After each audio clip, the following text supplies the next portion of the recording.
ஒரு ஊர்ல ஒரு அழகான பொண்ணு இருந்துச்சு.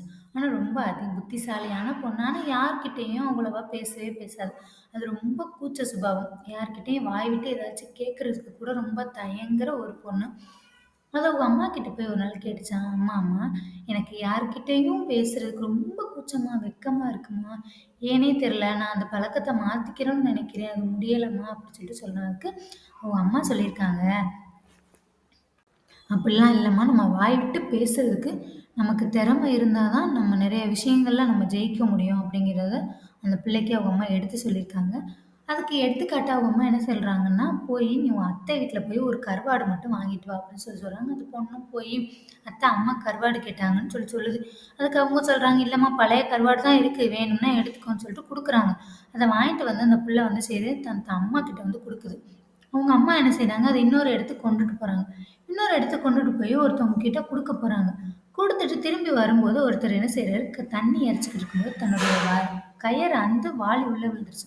அப்ப அவர் ரொம்ப சோகமா இருக்கிறாரு. அத கேட்டுட்டு அவங்க கேட்குறாங்க, "ஏன் என்னாச்சுய்யா? இவ்வளோ சோகமா இருக்கீங்க?" அப்படின்னு கேட்கும்போது, "இல்ல இல்லம்மா, எங்க ஊர்ல ஒரு திருவிழா நடக்குது. எங்க வீட்ல ஒரு திருவிழா நடக்குது. விசேஷம் நடக்குது. அப்ப இந்த நெறைய தண்ணி அள்ளிட்டு போனா தான் அந்த விசேஷம் எல்லாம் நல்லபடியா நடக்கும். அதுக்கான முயற்சி தாம்மா இது." அப்படின்னு சொல்லிட்டு சொல்றாரு. இப்போ வந்து இந்த திருவிழா நடக்காது. எங்க வீட்ல எந்த விசேஷமும் நடக்காது. அந்த சோகத்துல நான் இருக்கேன் அப்படின்னு சொல்லும்போது, அதுக்கு அவங்க சொல்றாங்க, "இந்த வாளிக்கு நான் ஒரு கயறு ஒண்ணு ரெடி பண்ணி தரேன். அத தந்தா நீங்க எனக்கு என்ன தருவீங்க?" அப்படின்னு சொல்லி கேட்கும்போது, "நான் விலை உயர்ந்த பழமையான ஒரு நெல்லு வச்சிருக்கேன். அத வந்து உனக்கு கொஞ்சோண்டு வச்சிருக்கேன். அத நான் உனக்கு தர்றேன்ம்மா" அப்படின்னு சொல்லி சொல்றாரு. அதே மாரி இந்த அம்மா என்ன செய்யுது, அவங்களுக்கு ஒரு கயறெல்லாம் ரெடி பண்ணி குடுத்துட்டு வந்துடுறாங்க. அந்த நெல்ல வாங்கிட்டு வரும்போது, அங்கே பெரிய நெல் கண்காட்சி ஒண்ணு நடந்துகிட்டு இருக்கு. அப்ப நடந்துகிட்டு இருக்கும்போது, அங்கேயோ பெரிய கலெக்டர் ஒருத்தர் வந்திருக்காரு. அவர்ட்ட போய் அந்த நெல்ல அருங்காட்சியகத்துல வைக்கிறாங்க. கலெக்டரும் பார்த்துட்டு, "இது இவ்ளோ விலை உயர்ந்த நெல்லா இருக்கு. ரொம்ப பழமையானது. ம் ஏது உங்களுக்கு எப்படி கிடைச்சுச்சு?" அப்படின்னு கேட்கும்போது, "இது என்னுடையது தான்" அப்படின்னு சொல்லிட்டு அந்த அம்மா சொல்றாங்க. அத கேட்டோனே அவர் சொல்றாரு, "நான் அந்த நெல்ல எடுத்துக்கிறேன். உங்களுக்கு அதுக்கு பதிலா என்ன வேணும்?" அப்படின்னு சொல்லிட்டு கேட்குறாங்க. அதுக்கு அந்த அம்மா சொல்றாங்க, "என்னுடைய கிராமத்துல வந்து விவசாயிகளுக்கு வந்து நல்ல முறையில எந்த விவசாயம் நடக்கல. அவங்களுக்கு தேவையான எல்லா வசதியும் நீங்க செஞ்சு குடுக்கணும். பறவைகளுக்கு எல்லா பறவைகளுக்கும் பாதுகாப்பு குடுக்கணும். இதெல்லாம் அமைச்சு குடுத்துருங்க." அப்படின்னு சொல்லி சொன்னா, அந்த கலெக்டரும் சரின்னு சொல்லிட்டு ஒத்துக்கிட்டு அந்த நெல்ல வாங்கிட்டு போறாங்க.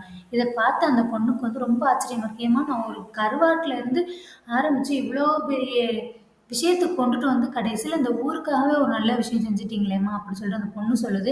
அதுக்கு அவங்க அம்மா சொல்றாங்க, "நம்ம கேட்டா தான் நம்ம உரிமைய நம்ம பேசி கேட்டா தான் பெற முடியும்.